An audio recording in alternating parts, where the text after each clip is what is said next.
Bom dia, graça e paz. Hoje eu venho aqui trazer uma reflexão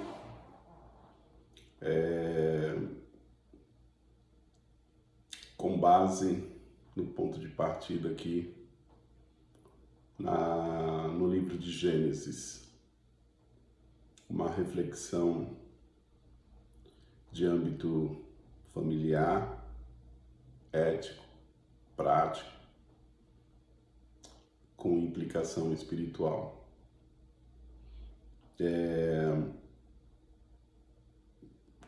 Ainda usando uma palavra introdutória, quando se trata de um ser humano e do seu comportamento,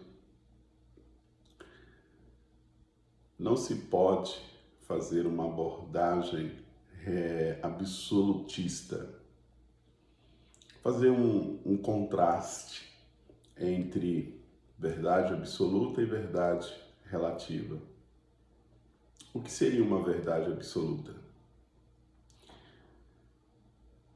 A título de exemplo, uma verdade absoluta seria a lei da gravidade.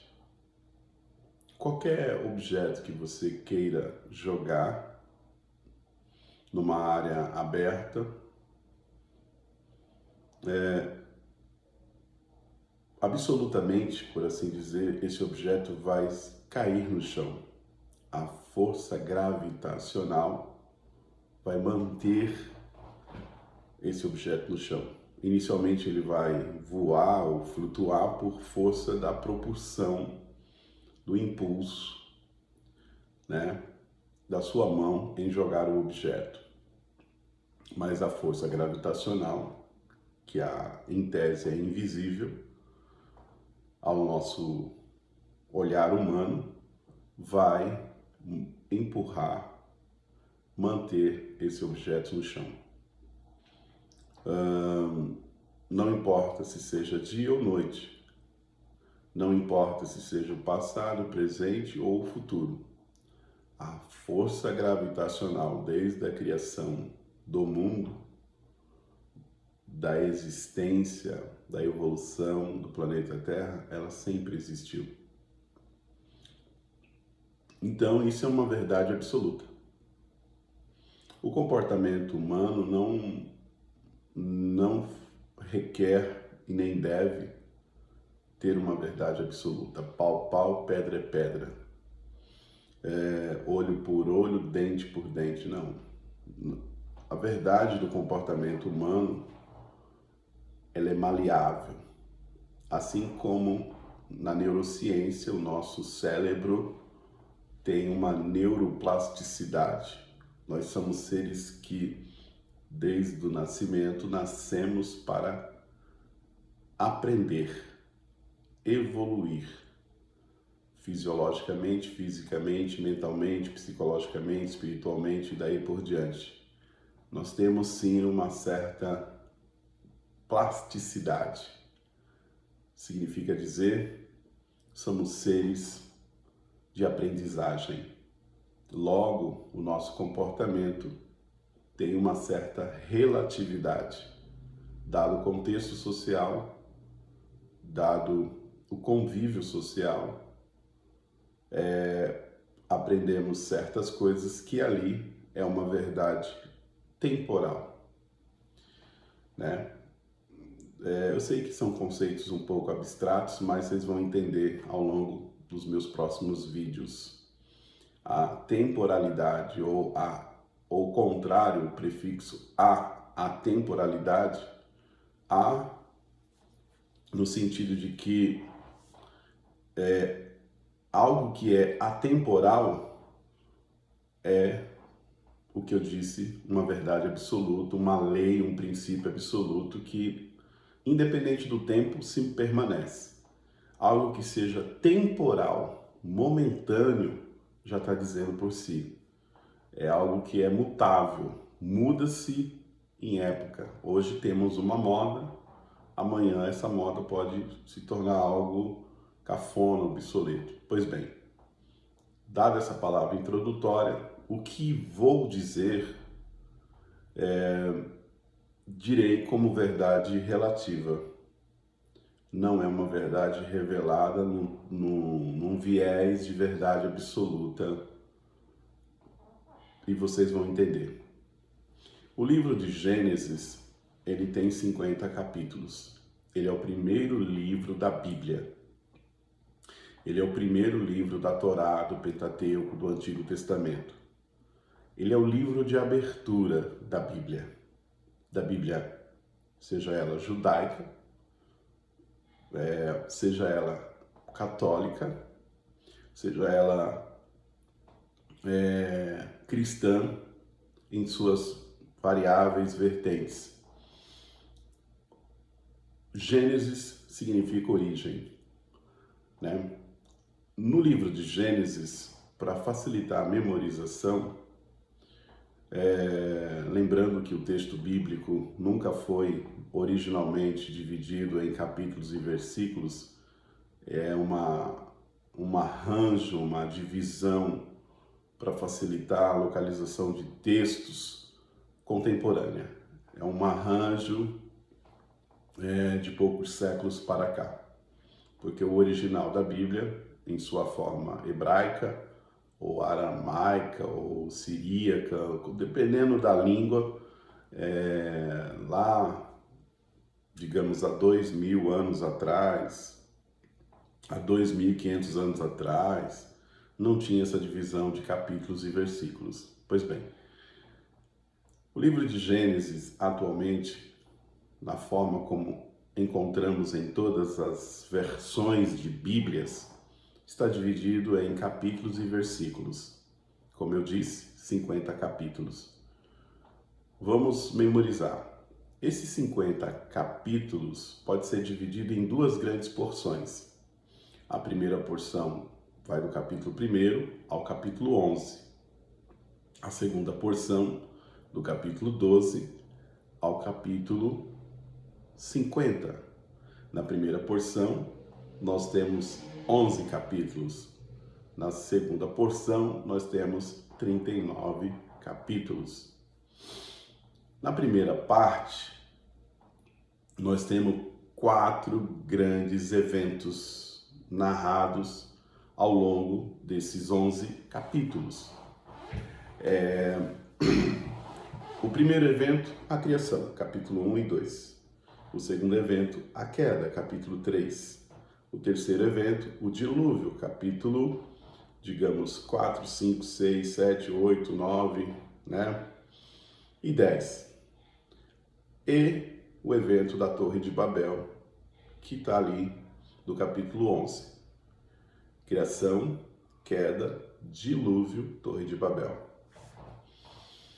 Então, Gênesis, nos seus primeiros 11 capítulos, no seu princípio, na sua origem, na sua abertura, já traz aqui uma narrativa quase que poética, uma narrativa sintética, resumida desses 4 eventos: criação, queda, dilúvio, Torre de Babel. No capítulo 12 em diante,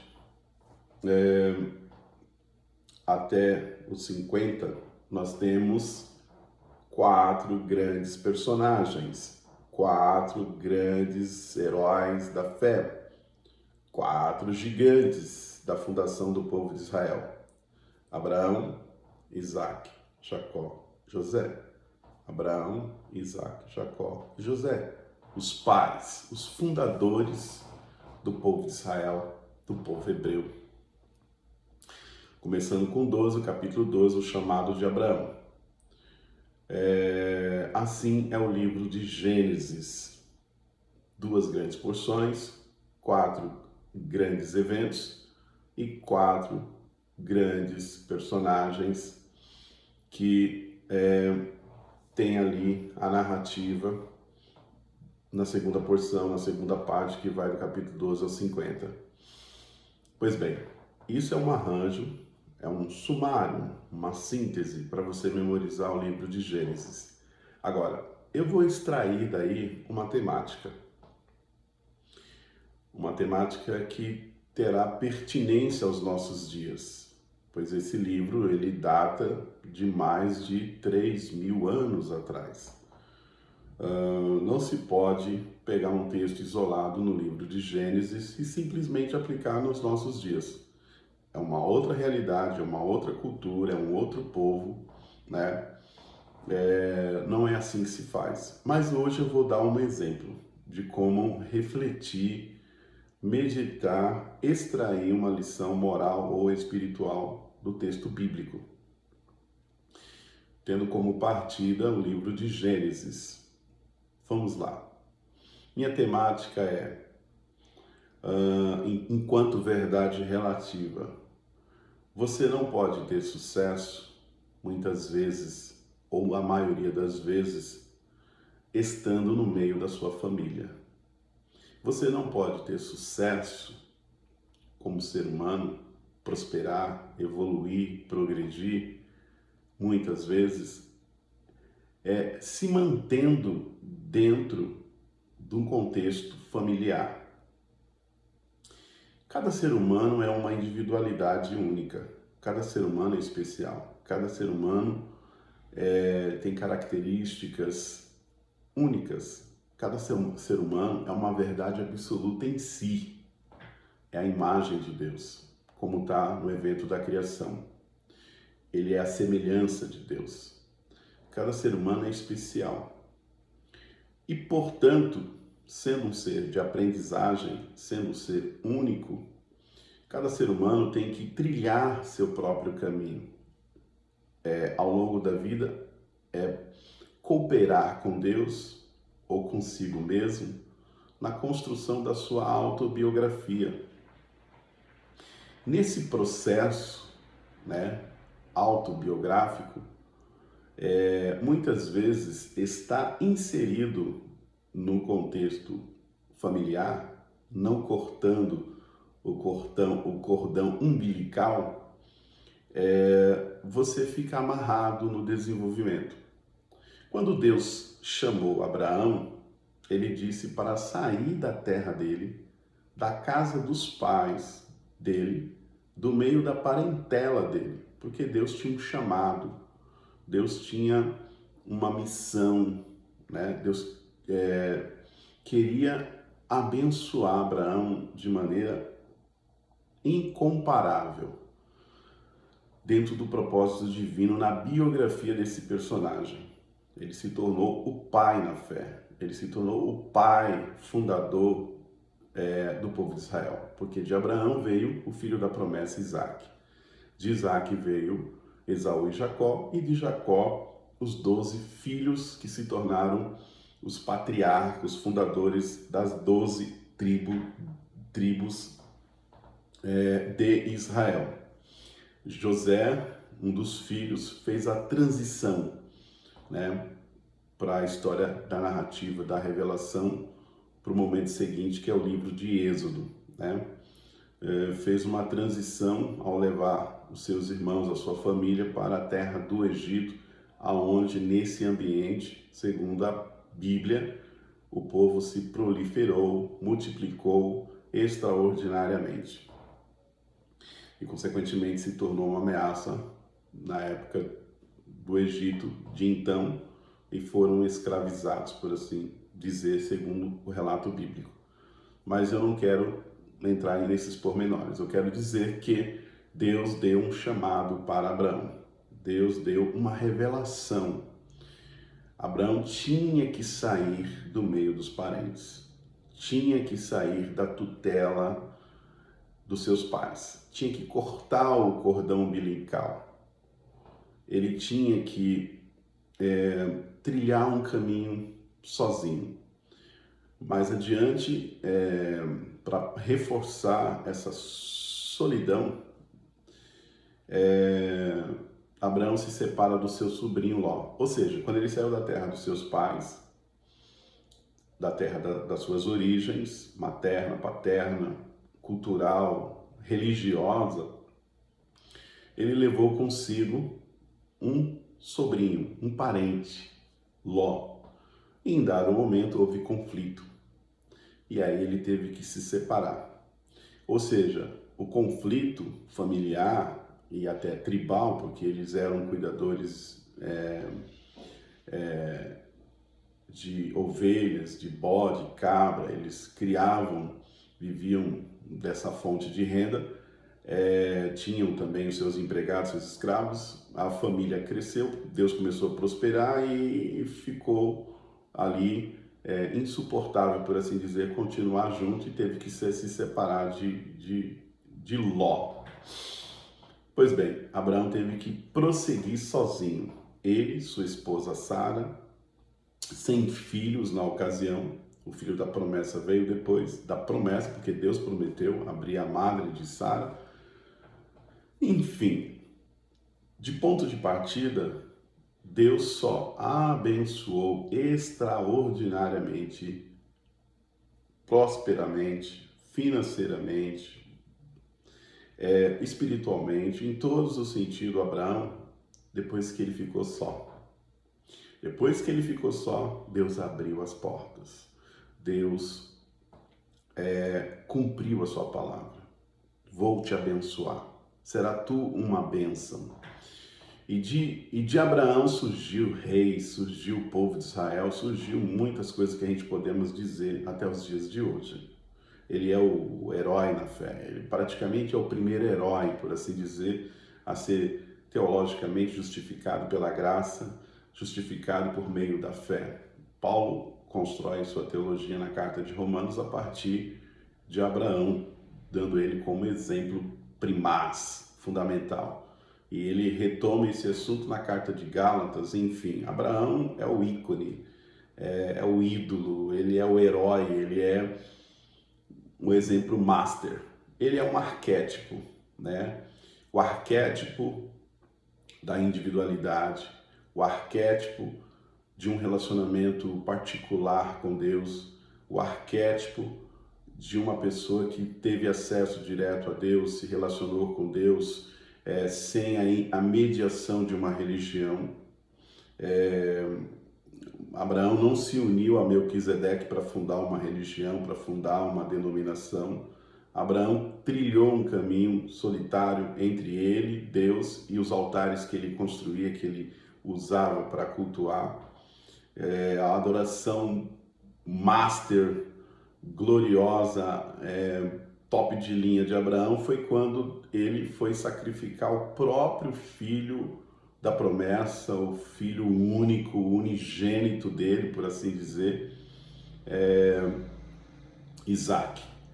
E aí Deus bradou e Deus interveio e mandou parar esse ritual ou sacrifício, dizendo que realmente estava diante de um amigo, de um homem que anda segundo a fé. Enfim, vamos focar o ponto inicial.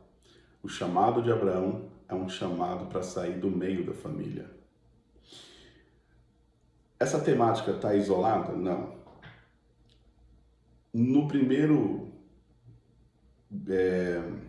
Na primeira parte do livro de Gênesis, nós vamos ter ali a história dos filhos de Adão, o primeiro humano, segundo a Bíblia, né? Caim e Abel. E aí, num contexto até religioso, porque a escrita do livro de Gênesis foi sim feita por escribas, sacerdotes, enfim, existe todo um viés ali religioso. Num contexto religioso, Caim fica enciumado, tomado por inveja, tomado por uma certa indignação pessoal em face do seu irmão Abel, que segundo o texto, Deus se agradou mais da oferta, do sacrifício, da adoração de Abel do que Caim. Sem entrar em pormenores, o texto diz que Deus tentou persuadir Caim da sua maldade, que já estava ali sendo gerado no coração. Imagine que Judas Iscariotes estava para trair Jesus e um anjo aparece para ele e começa a dizer toma cuidado, o mal já está diante da porta do teu coração. E mesmo assim, nessa temática da pessoa se entregar ao mal, Caim acaba assassinando o seu irmão Abel. Já vê aí um reforço, rivalidade entre dois irmãos. Lá na história dos patriarcas, passou a existir uma rivalidade um pouco semelhante entre Esaú e Jacó, porque Jacó rouba a bênção do irmão Esaú de seu pai Isaque. E aí, Esaú, um homem mais de deserto, de temperamento mais ativo, não tão doméstico como Jacó, fica enraivecido e irascivo, né? E aí Jacó, sob a orientação e aconselhamento da mãe, parte para a sua peregrinação, para a sua individuação, parte com a mão na frente e outra atrás. Nesses dois contextos aí, Caim, Abel, Esaú e Jacó, você vê aí rivalidade entre dois irmãos. Não sei como é a sua vida, mas pode existir sim uma rivalidade familiar, no âmbito familiar, aonde você não é compreendido ou compreendida, aonde seu irmão inveja você ou sua irmã. Eu já peguei pessoas tomado por lágrimas, choro e demonstrando uma certa angústia porque estava sendo perseguida pela irmã. E isso se repete milhões e milhares de vezes em vários lares no Brasil e pelo mundo afora, né? Lá adiante na história de José, por que José acaba ficando sozinho? Porque ele, com uma capa especial, uma roupa especial, ganhada pelo seu pai Jacó, né, foi invejado pelos seus irmãos. Seus irmãos não aceitavam a posição que Jacó tinha dado para José, como se ele fosse fiscal dos irmãos. E teve um dia que os irmãos se abusaram, tramaram e venderam José como escravo para uns mercadores. Então você vê aí, Abel foi assassinado pelo irmão Caim. Jacó teve que fugir de casa, às pressas, saiu sem nada, com a mão na frente e outra atrás, por conta da ira, né, da possibilidade do que o irmão Esaú poderia lhe fazer. José, contra sua vontade, foi tirado da família e vendido como um indigente, como um Zé Ninguém, foi vendido como um escravo. Imagine o sofrimento de José, essa rejeição. E isso é muito comum, né? A mãe de Ismael, Agar, que seria uma concubina do patriarca Abraão, teve que, numa rivalidade com Sara, teve que ser expulsa do lar, né? Então você percebe aí o tecido, as entrelinhas, o tecido familiar, você percebe que ele pode ser rompido. Lá adiante, Judá, ele, se não me falha a memória,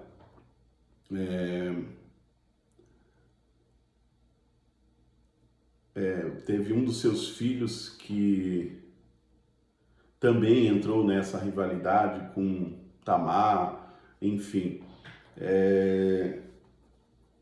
O X da questão: Gênesis, o livro das origens, o livro dos princípios, já na fundação do mundo, lá atrás, nos primórdios, já fala dos conflitos familiares, já fala dessa questão embrionariamente, na sua simplicidade e narrativa bíblica, de que sim, você pode ser mal compreendido, perseguido, invejado, odiado por um membro, por um membro da família.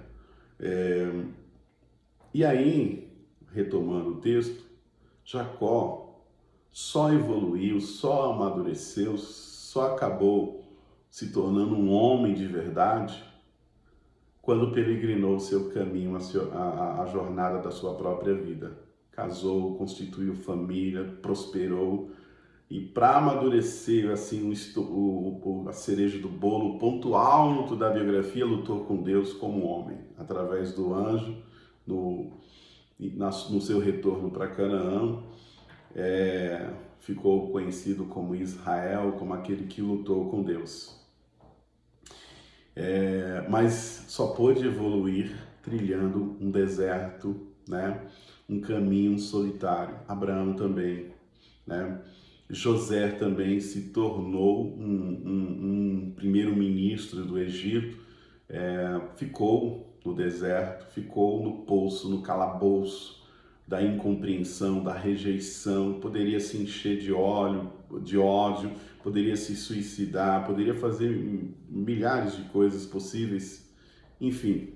Mas José deu a volta por cima porque ele tinha sonhos que quando contava até o seu pai Jacó repreendia, sonhos de realeza, sonhos de ascensão, né? E isso só foi se realizar sozinho, longe do pai, do amado pai Jacó, longe dos irmãos, longe das irmãs, longe da família.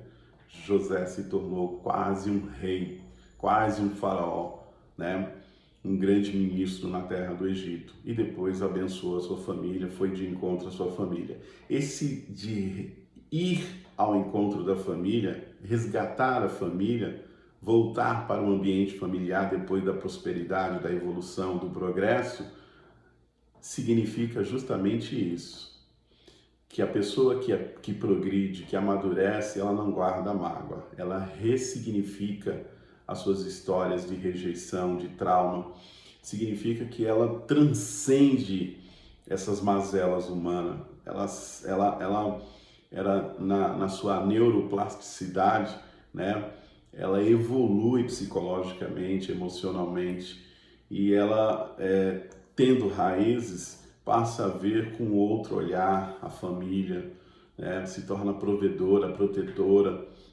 Ela não se entrega a um ressentimento de mágoa, de ódio, de rancor. Ela não fica remoendo esses sentimentos, né, negativos, mas ela pega os sentimentos negativos e ressignifica como uma energia propulsora da autorrealização.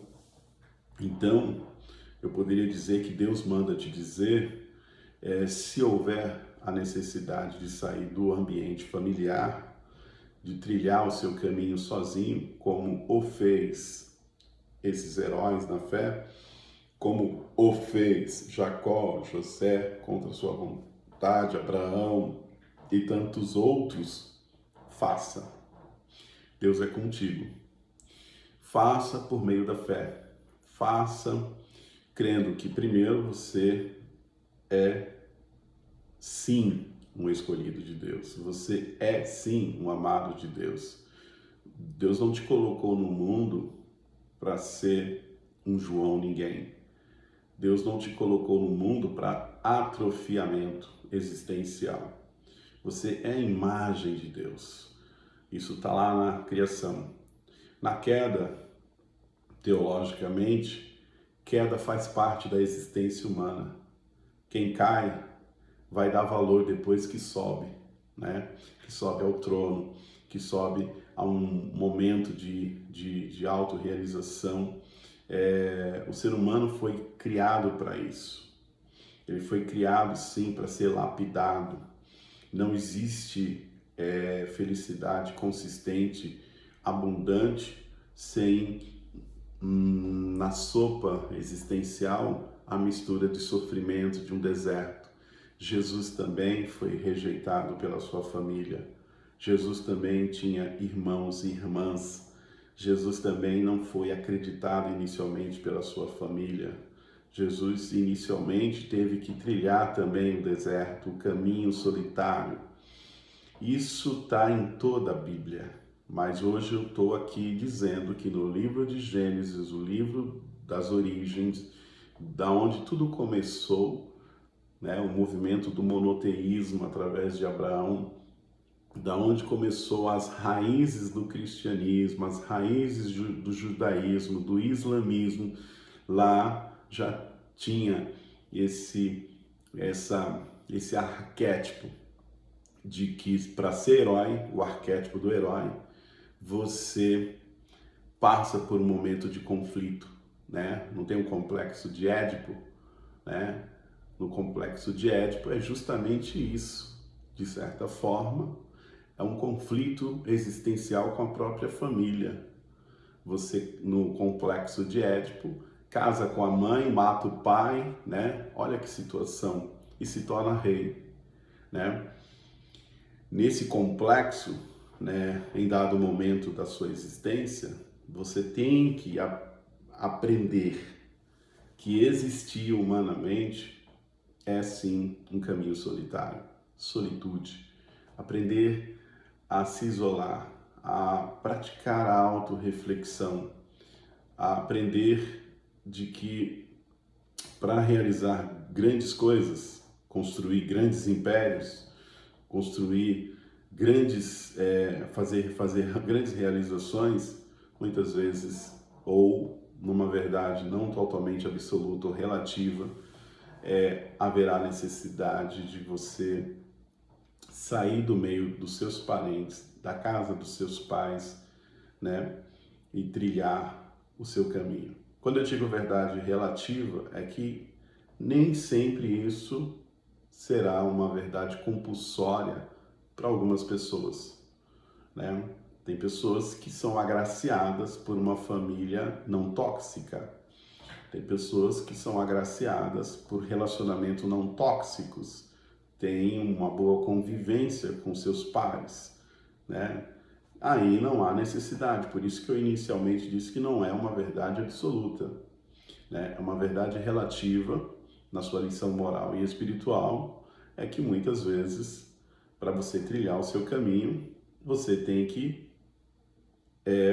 se isolar, cortar o cordão umbilical. Disseram, não sei se é verdade, numa nota, de que Paulo Coelho sonhava em ser escritor e a sua família era contrária. E dizia que ele ia passar fome. E ele se tornou escritor, realizou seu sonho e se tornou praticamente o primeiro escritor brasileiro que, em dado período, vendeu mais livros no mundo do que qualquer outro escritor brasileiro. Então, quer dizer, contrariamente à projeção da família, ele construiu sua história de escritor. E quando eu digo projeção, porque há uma complexidade no que eu estou falando, sim. Os seus pais se projetam em cima de você, até seus irmãos.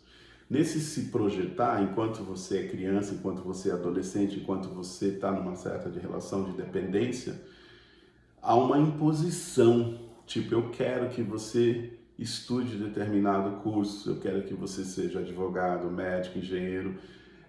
Ou tipo, o sonho, o desejo dos pais é projetado em cima dos filhos. E os filhos, ao conviver com os pais, vai interiorizando uma projeção vinda de fora. O desejo dos pais, ou os desejos dos irmãos. E isso é muito sutil, porque ao passar dos dias, meses e anos, vai sendo canalizado, interiorizado por você de diversas formas, né? Na relação humana. E aí que tá, chega um determinado momento que você pode ter uma crise e dizer, pô, mas eu não me realizei sendo médico, engenheiro, sendo enfermeira, sendo fisioterapeuta, sendo, sei lá, eu não me realizei. O que eu realizei era sonho de terceiros, era sonho dos pais, dos irmãos, ou do convívio social mais próximo, né, dos parentes. Então, até nisso, né, você pode ser condicionado, formatado dentro de uma maquete de projeto familiar que não pode, talvez, trazer uma autorrealização plena. E para ter uma realização plena, humanamente, e ir para o caminho da individuação, como diz Jung, chegar a uma maturidade existencial, é um caminho solitário. É um caminho árduo. Esse caminho Jesus trilhou. Esse caminho Abraão trilhou. Como peregrino, caminhou por ele. Jacó trilhou esse caminho. José trilhou esse caminho. Reitero, repito, imagine a angústia de José, a rejeição da família, dos irmãos em específico. Imagine José no fundo do poço, no fundo do calabouço, sendo jogado naquela situação contra sua própria vontade, um mancebo, uma pessoa imatura, uma pessoa que ainda estava na sua jovialidade. Imagine, Abel não teve meios de se defender traiçoeiramente, repentinamente foi assassinado pelo irmão Caim. Quase acontece, de certa forma, no encontro de Jacó com seu irmão Esaú. Mas eles fizeram as pazes. É bom quando há a reconciliação. Esse é o texto que eu trago aqui para vocês. Acredito que pincelei aqui vários pontos para dizer, independente de tudo, independente da religião, independente do Estado, independente da projeção que os professores fazem em cima de você na fase do ensino fundamental ou médio ou até da faculdade, você tem um caminho a ser percorrido, você tem que se achar na sua jornada e tem que ter esse tato de que, quando for necessário, mantenha os parentes distantes. Como diz a sabedoria popular, parentes é bom para visitas. Mas estou dizendo como verdade relativa, porque cada caso é um caso. Um abraço, Deus abençoe, pense nisso. Até o próximo vídeo.